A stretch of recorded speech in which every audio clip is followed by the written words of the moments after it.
not through intimacy. We also, finally, as part of the sexual self, have to understand behavior. And you know, behavior is anything from monosexual to bisexual to trisexual. And those of, I'll define trisexual. I'll try anything at least once, and if it's good, I'll try it again. You know, trisexualism is part of what behavior is about. People do it sometimes because it's forced, sometimes because of circumstances or condition, and circumstances of or condition, certainly in our research that we've done, may include exchanging sex for housing, exchanging sex for drugs, you know. So I can be a straight identified man who comes into a provider's office with rectal gonorrhea, right? But I am straight, correct? I don't know how it got back there, but it got back there.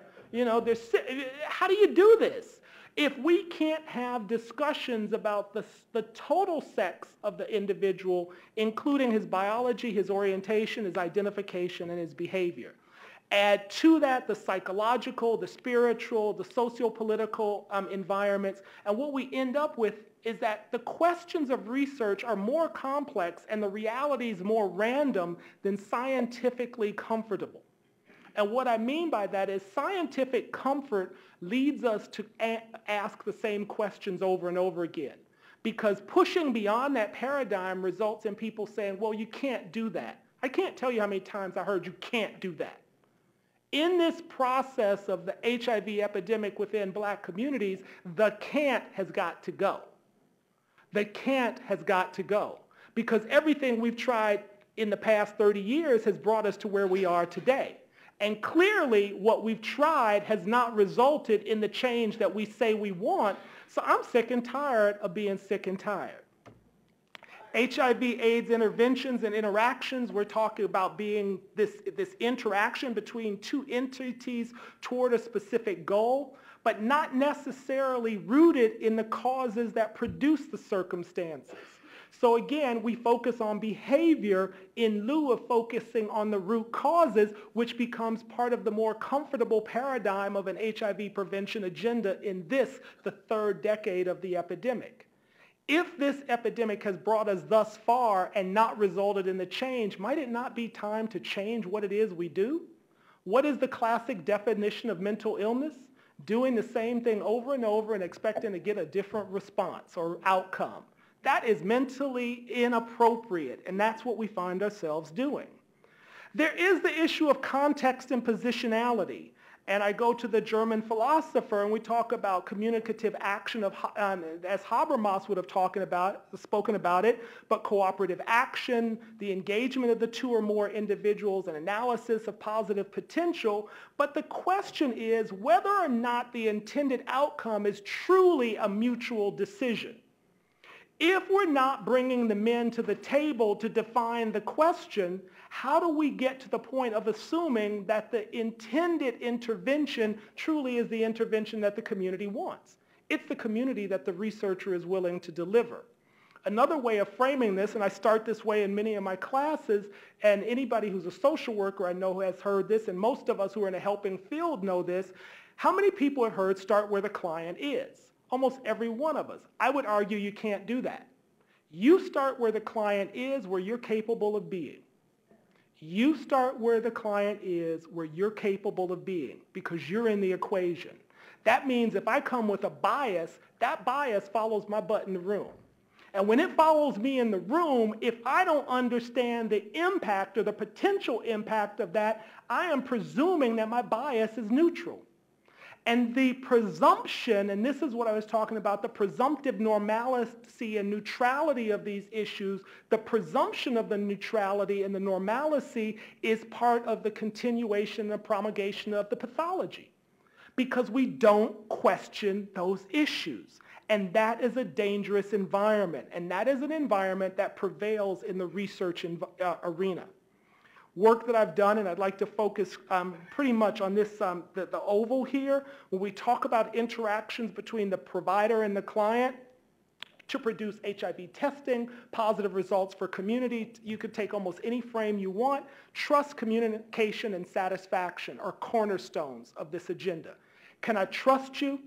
Are you communicating with me in a non-derogatory manner, and am I satisfied with the results? Because be very clear, I know from the work that I've done, men, because I don't like you, but I trust you, and I'm satisfied with the outcome, because I know you're going to be honest with me. And you know what? So we don't all have to be on the same page every time, but can we be honest about these circumstances? I'd like to stay on this slide just for a moment and focus on what I labeled antecedent variables and say this is part of a research agenda that is very rarely touched, and this goes to those presumptive neutrality and normalcy issues. We never, ever, ever address the racial issues of the researcher. We never question the socioeconomic, the sexual identity, or the SES of the researcher, but then we go in a room and ask somebody, who did you fuck last night? All right? How do you do that? Who did you screw last night? All right? That becomes the question. If you're not comfortable with those questions in your life, how can you manifest an honest dialogue with somebody in an attempt to resolve an epidemic that has reached the proportions it has in this country, and for a community that has mistrust and distrust embedded, if not in the social culture, but maybe even in the skin? It's in our bloods. HIV is a global initiative, but our interventions are local. What we mean by that is, you can apply something, but it has to roll out on your block. It has to roll out in the interaction between two people. So no matter what you develop, realize no one thing is going to meet the needs of every person. We have to understand the various modes of transmission. We have to understand the elements of behavior and context. We have to be ready to produce numerous and new provider systems. And you know what? Of all the thousands and thousands and thousands of papers that have been produced, here's a research fallacy, and this one I love. If we want to change the epidemic, we need to stop producing papers, because there's a direct correlation in terms of the numbers of papers and the rates of infection in the black community. As the number of papers have gone up, the infection rates have gone up. So let's just stop doing the papers, and we'll resolve. Come on, now that doesn't make any sense, but you get my point. You can make research say just about anything you want, but we have to be clear about what we're intending to do. And if I see another paper come out that says at the end result, another study needs to be done on, it must resolve in action. It can't just resolve in this paper needs to be done. I'm going to move through this fairly quickly. I think some of these I've said before, and I forgot that I didn't turn the... Oh, I do want to focus as it relates to about this third bullet from the bottom, hurt people, hurt people. In a community where people have been hurt, the likelihood of hurting others increases. Hurt people, hurt people.